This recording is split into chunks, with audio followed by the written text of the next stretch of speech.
weekend indeed. But hey, NFL's in the playoffs. Makes us very, very happy. Here's the bracket. We're looking at it right here. I do want to remind you guys that Discord is open. I don't know if I put the link in the description of this video, but if you go back to the video of the stream that we just got done with, you can find the link to Discord in there. There's going to be room for a couple of people to pop on to talk some football if you guys want to. I think Lady Cora is going to be on here at some point here in the next few minutes to talk some football, but there's going to be room for a couple more if you guys want to pop on. I don't imagine I'm going to go for more than a half hour, 45 minutes doing this. I don't want to take too long doing it. I just thought it would be fun. Now, you guys see the bracket right there. One of these games is actually pretty obvious. The rest of them are actually really, really close. Now, let's start with, honestly, let's start with the easy one. We all know where this first game is going up here. Steelers and Kansas City. Look, it would be a great story for the NFL, and it would be a great story for Roethlisberger and the Steelers if he makes a little bit of a playoff run before he goes. We all know this is his last year. He hasn't officially announced his retirement yet, but we know that this is it. He's been going around telling his teammates that this is it. This is his last year. We can all kind of feel it when we watch him play. So, obviously, this is going to be the end for the Ben Roethlisberger era in Pittsburgh for the Steelers. Let's look at this game from a realistic point of view. Kansas City's better. The Steelers don't have a very good offensive line. And an offensive line is how you win games, especially in the playoffs. Because as I look at these teams right here, by far the weakest team in the playoffs is the Steelers. Roethlisberger, he was never very mobile to begin with, but he was a big guy who was kind of hard to take down. He had a good offensive line. For a long, long time, he had a good offensive line, which kept his jersey clean anyway. And he was a big, tall guy that could just see over the defender, so pretty much dropping passes wherever he wanted to. Problem is, the offensive line, again, is not very good. He is old and not mobile enough to make up for a shitty offensive line. And to top it all off, I've watched him play the last half of the season. He just doesn't look very confident back there anymore. And a big part of playing quarterback in the NFL is being confident. Kansas City, on the other hand, they've got the weapons on both sides of the ball, offense and defense. You've got Mahomes, who's hitting a pretty good streak just about in time. I know he had a tough point kind of middle of the season. Things started to go a little sideways for Kansas City, but I got to be honest, I don't see this game going the Steelers' way. Now, would it be nice to see the Steelers make a little bit of a run? Absolutely it would be. Look, I'm not saying it wouldn't be really, really poetic for Ben Roethlisberger and the Steelers to be mad underdogs coming into this game and then to make a good run and win the Super Bowl and he ends his career like that. I think that'd be fantastic. I just don't see it happening. Let's say for a minute they get through Kansas City. They're not going to, but let's say for a minute they get through Kansas City. That means that they would play the Titans. I believe they would play the Titans in the next round. What are the odds they get past the Titans? And then if they get past the Titans, what are the odds that they get by any of the other teams that they could possibly face? Bengals, Raiders, Bills, Patriots. The odds that they get past them, and then in the Super Bowl get past a team like Green Bay, who's been dominant, Tampa Bay, who's got Brady, Dallas, which has looked good all year, the Niners, who are on a big-time hot streak the second half of the year to even make the playoffs. Arizona and LA are very, very good, very, very fast, very, very young teams. What are the odds that they would get past all those teams to win the Super Bowl? Squadoosh. No chance. Look, I think it would be great for Ben Roethlisberger to make a good run in the playoffs, but the reality is he ain't gonna. I'm moving Kansas City forward. I have to. I can't in good conscience say that the Steelers have any chance of winning this game. Now look, there is this expression in football, any given Sunday, any team can beat another team, and we've seen it. We've seen it in the playoffs, in the postseason. Who the hell figured that the Giants were going to beat the Patriots twice in the Super Bowl? I sure as hell didn't. But I just don't see it happening right now. Anyway, that's the easy game to pick. The rest of these games are all actually pretty hard. Let's go over here to what I think is the next easiest game. Let's go over to Tampa Bay and Philly. Look, Philly's got some bright spots. They've got, I think, the the most big plays in the NFL this year. That is running plays of more than 10 yards and passing plays of more than 15 yards. I think they have more than any other team in the NFL this year coming into the playoffs. And I think the next team had like 10 fewer. Now, big plays do not make championships. That's very clear. But you got to look at Tampa Bay. They're a little broken coming into this. It's like usually Brady's been the recipient of healthy teams going into the playoffs. He's not at all healthy right now. They've got a couple of wide receivers that are questionable. We don't know if Leonard Fournette is going to come back, if he's still got the hamstring. They're looking a little beat up, and I don't know if you can rely on the defense to keep them in games if Brady doesn't have guys to throw to. Now, Brady is, of course, one of those guys that makes average wide receivers look like gold. He did it for decades in New England. He turned all their mediocre receivers into Pro Bowlers because his accuracy is off the chart. But it's going to be a tough fight against Philly, where I think most years Brady would have walked into a game against a team like Philly and just wax the floor with them. I don't think it's going to be that easy. Now, I don't know what the spread is on this game. Let me try to look at the point spreads real quick. I want to try to give you guys a little bit on the point spreads as well. Let's see, NFL playoff point spreads. I actually typed BFL playoffs. Okay, so let's look at the point spreads for the. Okay, that was the wrong year. That was last year. NFL playoffs point spreads. See if I can do this again. Okay, still giving me last year. Let's go 2022. Since apparently Microsoft cannot just pull up the stuff. Okay. So now we've got playoff point spreads. This is from MSN Sports. If any of you are watching along and want to go look at some of the stuff I'm looking at. Continue reading. All right. Well, we'll backtrack a little bit and go to the Kansas City Steelers game. They led off with something else.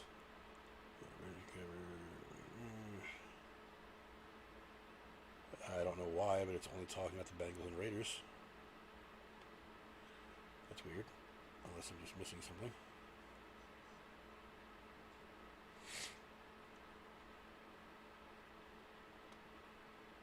Or my laptop is just being a tool.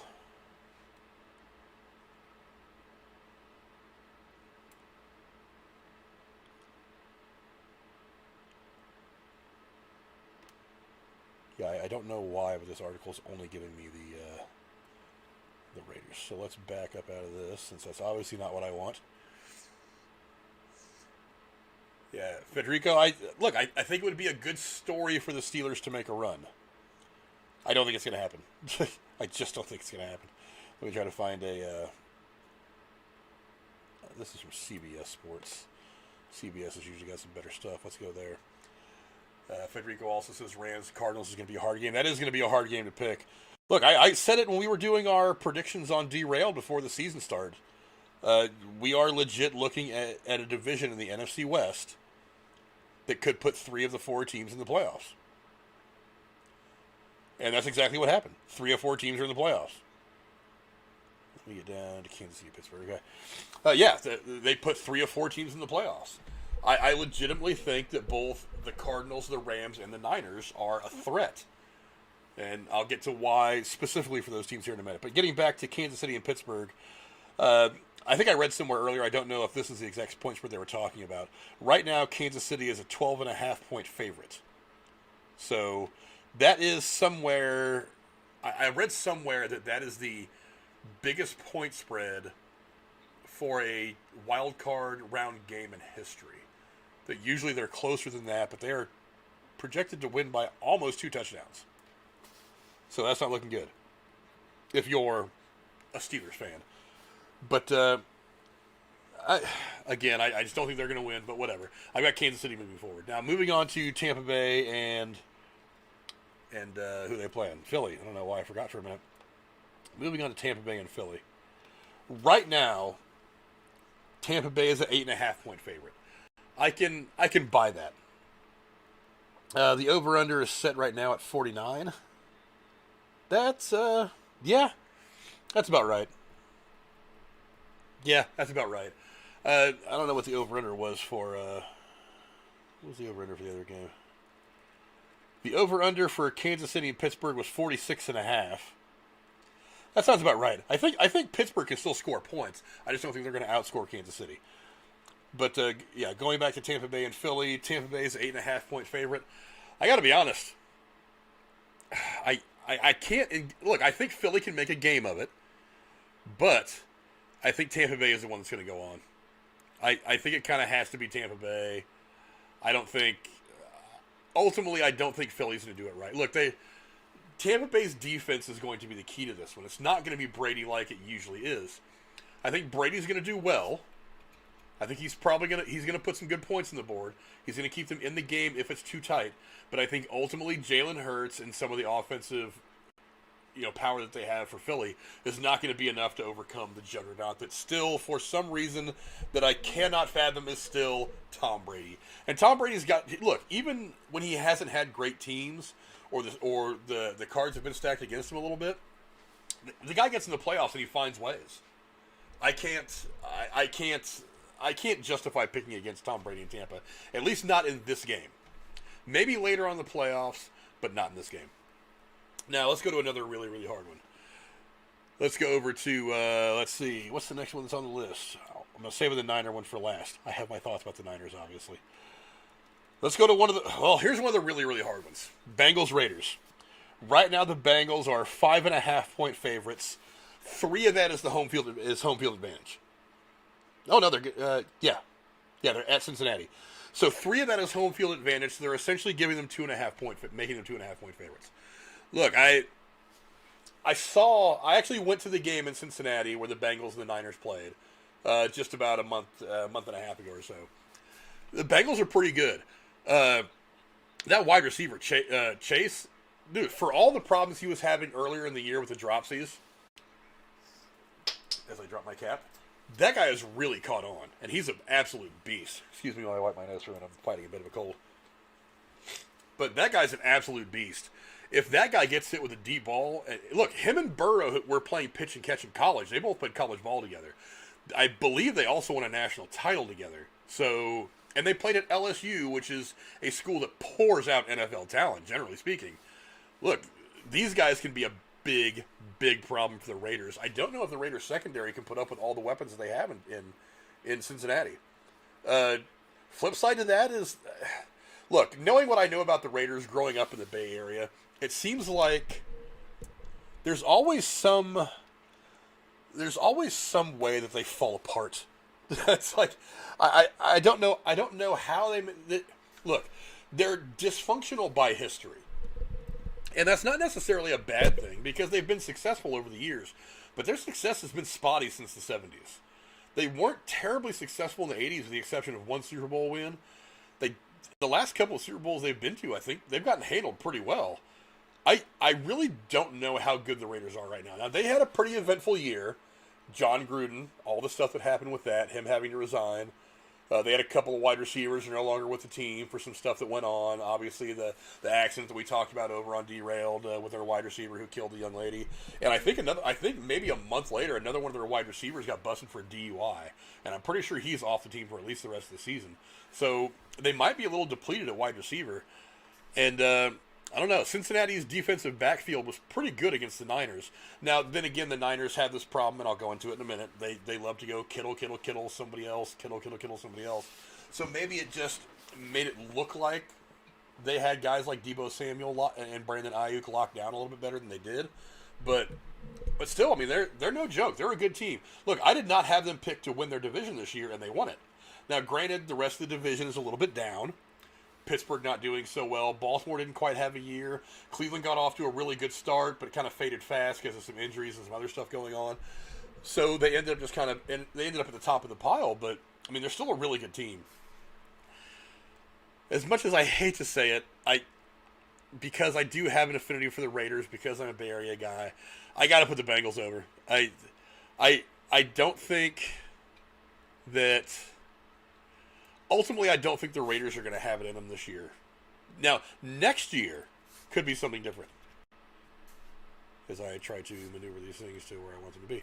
Next year could be something different. Next year we could see a team like the Raiders really pop off and go on a deep run. But I think they're going to need another year. For one, they need another year under a good head coach. They need to make sure they know what they need some better wide receiving depth. Their wide receivers got really decimated because of all the shit that went on. But yeah, I don't think the Raiders are going to be it this year. I don't think they're the ones that get through the first round of the playoffs. So I really think it's the Bengals. Now, do I think the Bengals can win the Super Bowl? Maybe, maybe not. Like I said, Chase is awfully damn good. I mean, if he'd have caught fire a little bit sooner, he might even get some MVP talk. And I think he's got to be in the running for Rookie of the Year. Because once this guy found his ability and he solved his problem with the dropsies, that guy has been damn near unstoppable. He has a 60 or 70 yard touchdown pass almost every week for the last like 7 or 8 games. I mean, the guy is just damn insane. And if Burrow hits this guy twice in one game, it's going to be really, really difficult for the Raiders to match up. Nate from VA, what's going on, my man? Says if the Niners can get to Dak, don't be surprised if that's an upset. I think that's the game of the week. You know, I'm not even calling that an upset. I mean, the point spread in that game is only, what was it, 4 points, 5 points? Let me look at it real quick. The point spread on that right now, as of right now, this reading on CBS is 3 points. They're at Dallas, so that entire 3-point spread is home field advantage. That's pick'em. I mean, you take away the home field advantage, and that's dead even. But we'll get to the Niner game here in just a second. I don't want to get too far ahead of things. Now, the next one I want to talk about is going to be awfully difficult. We'll go back to the NFC for this one. That's going to be the Rams and the Cardinals. Look, I said it I think it was before last season as we were making our predictions about the NFL on Derailed. I said, do not sleep on the Cardinals. Kyler Murray is awfully damn talented. He's not just mobile and fast when he runs. He's got a good arm, and he's got some good accuracy. All he needed was some weapons. So what did they do? They went and got him A.J. Green, who, yeah, he might be on the back end of his career, but he's still awfully damn good. They went and got the dude from Texas, not Haskins. Why did I almost say Haskins? They went and got the wide receiver from Texas. And they added J.J. Watt, who anyway, it's rumored he may be available for this game after injuring himself. So then you might have J.J. Watt back on the defensive side. L.A., I mean, look, that was a tough game against the Niners last week. But LA's been on a bit of a weird roller coaster ride for most of this year. A couple of hot streaks, really bad cold streak, got hot again, ran into the Niners. That was a great game. I don't really know where they're at right now on their team, but they're damn good. They very easily could have won the NFC West this year. I think they probably easily would have walked away with the NFC. NFC, what is it? What is it? Whatever the division is, the East, the NFC East, whatever division the Cowboys are in. I think they very easily could have ran off with that division. Yeah, Hopkins. Thank you, Nate. Hopkins from Houston. But yeah, I don't know. That's a tough game to pick. It is only, what is the point spread on that game? Oh, I gotta go down more.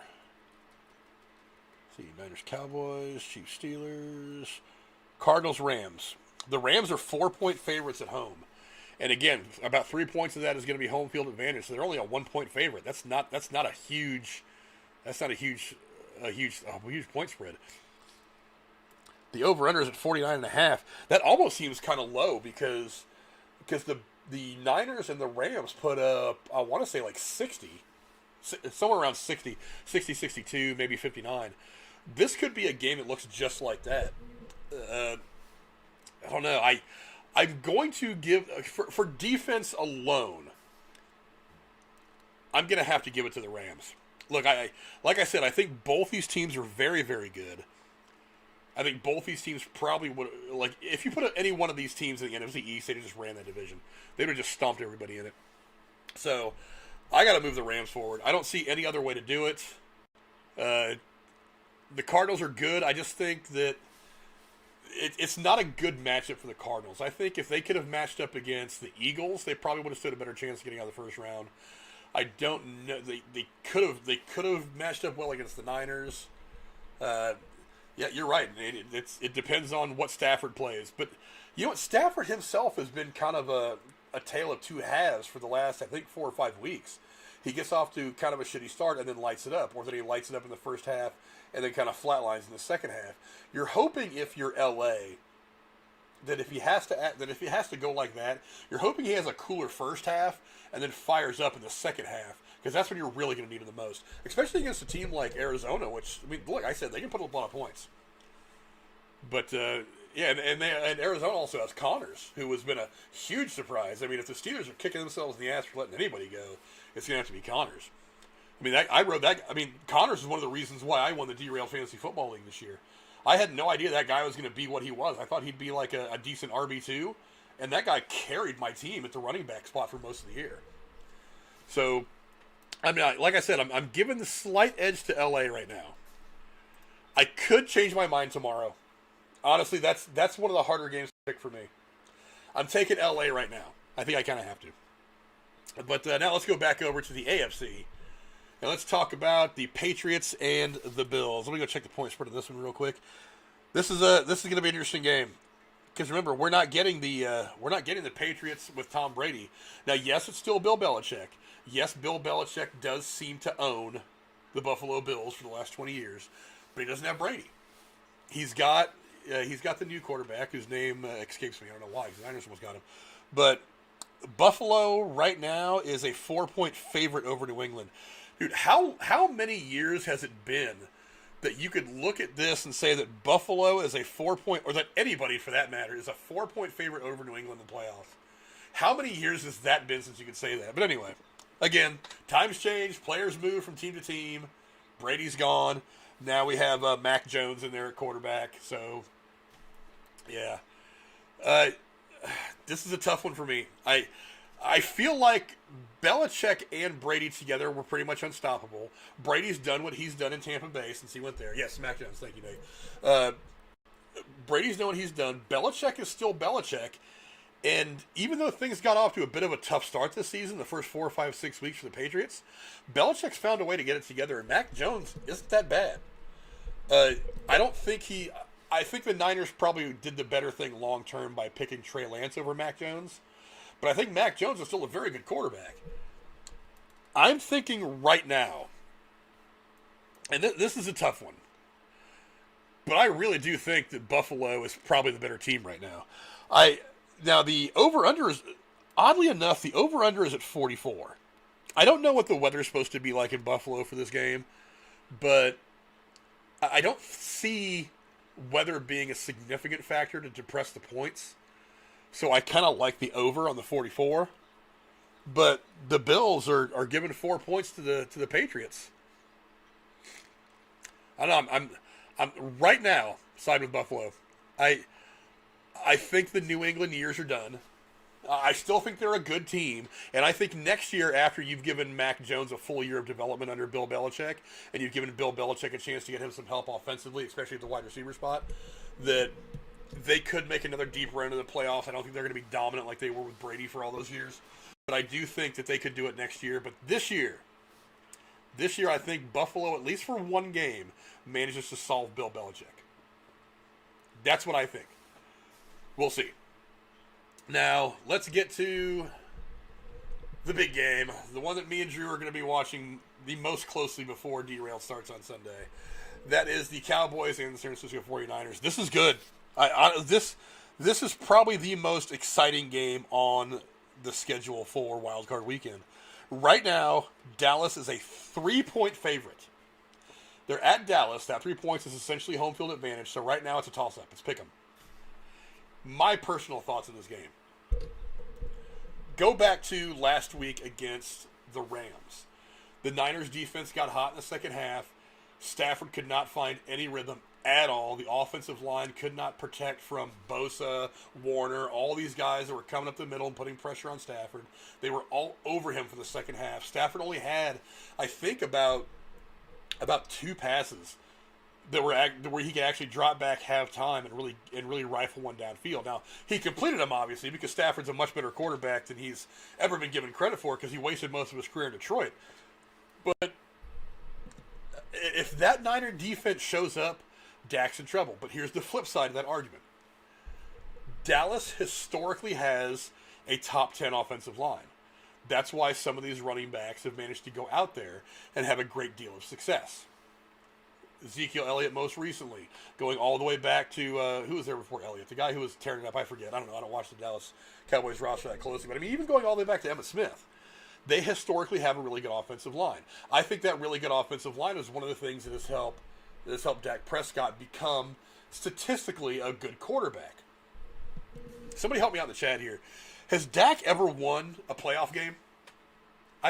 That's the one thing that sticks with me. Is you're facing the Niner defense, which is very, very good. They're healthy. I mean, they're coming into this game healthy on both sides of the ball, which is very, very important when going into the playoffs. Has Dak ever won a playoff game? I don't know that I think he maybe has one. And I know the one year he busted his ankle up and he was out all year. And I think it's been several. If he got one, it was several years ago. And to top it off, they were what? They were 6-1 or 7-0 or 6-0 in the division, and they were 6-7 against everybody else or something like that. I forget exactly how it went. Outside the division, they just didn't do that well.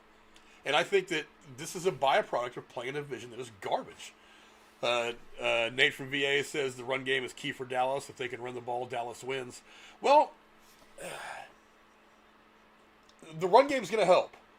And the Niners' defensive line definitely has their work cut out for them. And look, I'm an Ohio State fan too, so I watched Zeke for a long time. I've been a fan of Zeke, if not the Dallas Cowboys. Definitely a fan of Zeke since he got to the NFL. But I think what it's going to come down to is pressuring Dak. Because think of it this way. You can give up 150 yards and a touchdown to Zeke if all they score is 7 points. But if Dak goes 11 for 28 for 150 yards, a touchdown and 2 interceptions, that's probably not going to win the game. So while Zeke may have a good stat line and he may run roughshod over the Niners' defensive line at spots, I think it really comes more down to Dak. And I don't know what kind of pressure the Niners are going to be able to put on him with that offensive line that historically is really, really good. The other factor for me from the 49ers offense that I worry about is, I got to say this, Jimmy G. I just don't know what he's going to bring. Yes, hello, Lady Cora. What's going on? Discord again. Hey, there she is. What's going on, Cora? Good. Ate some food finally. I'm listening to you. I love your graphic. Yeah, I put this together kind of on the fly this morning when I decided to do it. It looks fantastic. But, one of the reasons I got started a few minutes later than I wanted to is I wanted to put together a decent thumbnail first. But, Nate from VA says the last time Dallas won a playoff game was 2018. That's been, 3 years ago. We'll call it 3 years ago. That was three postseasons ago, man. That was also before Dak got hurt. I think 2019 was the season he got hurt. I don't recall. Or maybe it was 18. I forget. But, but again, it's one of the big X factors for the 49ers is Jimmy G. Going into the year that the Niners went to the Super Bowl against the Chiefs, I was worried going into the playoffs because the last couple of games, Jimmy G had a stat line that looked something like 7 for 12, 150 yards, and maybe a touchdown. Or maybe an interception and a touchdown. And I'm like, you can't win a Super Bowl when you're not... Look, for one, it's not a pretty stat line. For two, it just goes to show that you don't trust your quarterback. If you don't trust your quarterback, then what the fuck's the point? Thank you, Nate. Says Dallas is 1-2 in the playoffs since Dak became their starter. That's not a lot of experience, and two, that's only one win. Dak's got one career win. And look, he's not the rookie anymore. He's been around for a while. Yes, I know he missed that 1 year with a busted ankle. I understand, but he's not a young guy anymore. Now, he's not old by any means. He's still got plenty of career left ahead of him. But he's a veteran now. This is the guy that when you get to that veteran point in your career, you've got to lead your team to a couple of big wins, and he just hasn't done it. But I mean, whatever. Now, they do have a much better coach than they've had since Dak has been there. I think McCarthy's a good coach. I think he kind of got the shaft in Green Bay. That's my thought on it all. But I mean, they were more interested in keeping Aaron Rodgers happy than they were in letting the coach actually coach the team. But whatever, it may work out for him this year because Green Bay's got the number 1 seed in the NFC. But let's see. Prescott says Nate Prescott playoff win-loss record of 1-2. He led the Cowboys to the playoffs in his rookie season as well as 2018. Yeah, but he's only got one win. One win. How long has Dak been playing? He's got one playoff win. He's only been in the playoffs twice. Guy's been around a while. And how many years has he, or excuse me, how many seasons has he played in the NFL? I want to say 6 or 7. Okay, I forget exactly what year he came in. Maybe Nate can dump that on in the chat room for us too. But I want to say he's been the full-time starter there for 6 or 7 years at least. But yeah, but again, Jimmy's a concern for me. If it's one of those things where they just want to rely on the run game and only let Jimmy G throw 11 or 12 passes, it may not end up looking good for the 49ers at the end of the game. However, one of the things that I have seen in the last several weeks of the season for the Niners this year, they've been letting Jimmy throw. Jimmy's got weapons. Jimmy's got big-time weapons. Jimmy's got Brandon Ayuk, who finally in the last half of the season kind of found his stride. I am happy as hell to see that guy finally be successful. You've got Kittle, who is just a beast, who I do think they throw to far too much. There is such an emphasis on Kittle in the offense that it worries me. Because if Kittle has a bad game, the Niners may end up losing. And that frightens me. They have Deebo Samuel, Pro Bowler, maybe even, I don't know if he's going to be the MVP, but I think he's going to get a couple of MVP votes. Plays in the running back and the wide receiver position with equal physicality. He's fantastic. Jimmy's been throwing to these guys.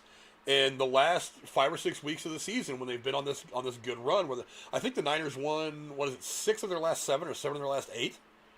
That's not a bad run to be on as you go into the playoffs. So maybe they finally feel a little bit more confident letting Jimmy go downfield to some of his very talented receivers and not just concentrating on the he says 2016 was his rookie year. But going downfield and not just relying on the run game. Because let's face it, the run game for the Niners has worked pretty well. But there's no big names back there. And if the offensive line for the Niners, it can be a bit squiffy from time to time. McGlinchey's been hurt. They had somebody else who was hurt for a while.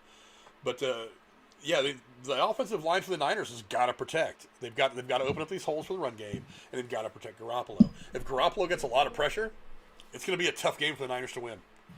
But again, big toss-up. Ultimately, the homer in me is going to win out, taking the Niners. I feel like the Niners are getting hot at the right time. I feel like the Cowboys just aren't as good as their record says they are. They were 7-0 against their division, or 6-0 in their division, and they were 6-7 everywhere else, or something like that, or 6-6, or 6-1, or 1 whatever. They had a losing record against everybody else in the NFL, but were 6-0 against their division. That to me says that they're just not as good as advertised. I could be wrong. Maybe Dallas is going to catch fire, and it wouldn't surprise me, because let's face it, if any two teams have given us some playoff fireworks over the course of the NFL, it's the San Francisco 49ers and the Dallas Cowboys, and they go against each other. That would be a good game. It's going to be an interesting game. But I'm taking the Niners. I just feel like right now the Niners are the better team. Corey, you've been listening. You're seeing where my picks are right now for Week 1. What do you think? Well, I think you have enough knowledge to speak well of what you're talking about. I think the argument for Dak Prescott having one experience with the playoffs in 6-7 seasons is not enough to base his performance on one way or the other. So I think that's just wishful thinking. I don't know. But it's a toss-up. How many of these games are going to be played this week? All of these games this coming week? There's going to be 2 Saturday and 2 Sunday. Okay. I don't know exactly what the schedule is off the top of my head, but there's going to be 2. There's going to be one AFC game and one NFC game Saturday and Sunday. I know awesome. The Niners play Sunday. That's the only ones I know off the top of my head. Mm-hmm. Well, but on Monday. Also, the over/under for the Cowboys-Niners game is 51. That's a pretty big number. Anything over 50 is a pretty big number. So even the bookies aren't predicting this to be a defensive struggle. Yeah, that's a mark to note there. So I think you make good points, and I agree with it from what you're telling me. Looking at the over/under, 51 points. One of the things that you can generally take, the assumptions you can generally make when you see a over/under that's above 50, is that the team that makes a big defensive stop late in the game is probably going to end up winning. More than likely. Not 100%. It's like 70% that if you're the team that makes somebody taken out for injuries to lead up to this as well? I think both teams are coming into this game relatively healthy. Just a question, but Dak's not hurt. Yeah, I don't see anybody. I don't remember anybody being really hurt for either team. Maybe that's why it's essentially a pick'em. I mean, like I said, Dallas is a 3-point favorite. Mm-hmm. That basically, I mean, and that 3 points is the home field advantage. Generally speaking, the home team gets an extra 3 points just for having a home field advantage. So, I mean, if you put them in a neutral There's a big difference between 51 and 3, though. Yeah. I mean, yeah. Big difference. I mean, so basically what the point spread says is they expect whatever team wins, they expect them to win 26-25. That's how close Vegas thinks this game is. Wow. Anyway, that's my thoughts. Now, again, there's only really 2 games in the first round of the playoffs that I would call locks. I would call Kansas City beating Pittsburgh. I don't think Pittsburgh's got it. Again, anything can happen. Maybe Ben catches fire. I don't think it's going to be against Kansas City, but anything can happen. But I don't see it happening. So I see Kansas City pretty much winning pretty handily against the Pittsburgh Steelers. And I really don't believe that if Tom Brady's going to go out in the first round of the playoffs, I don't believe it's going to be against Philly. I mean, Philly's got a pretty good team. They're growing. They're young. And maybe that, to me, would be the biggest upset. Of all, look, because Raiders and Bengals, I think, is every bit as good a matchup as the Niners and Cowboys.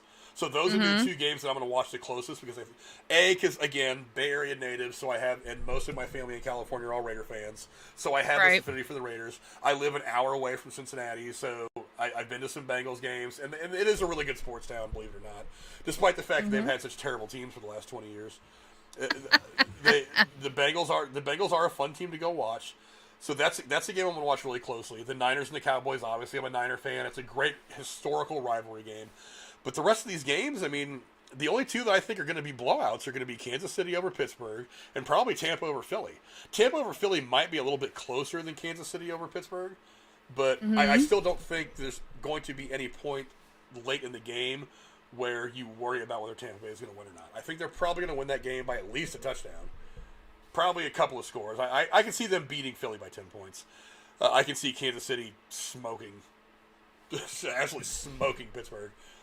But I don't know. Maybe they'll let Pittsburgh keep it close so Ben can look good on his way out. But I don't know. Maybe. But anyway, that's what I'm seeing right now. Cora, do you have any picks that you think are that I'm wrong on? I mean, like I said, with the exception of those first 2 games, these are all really, really close.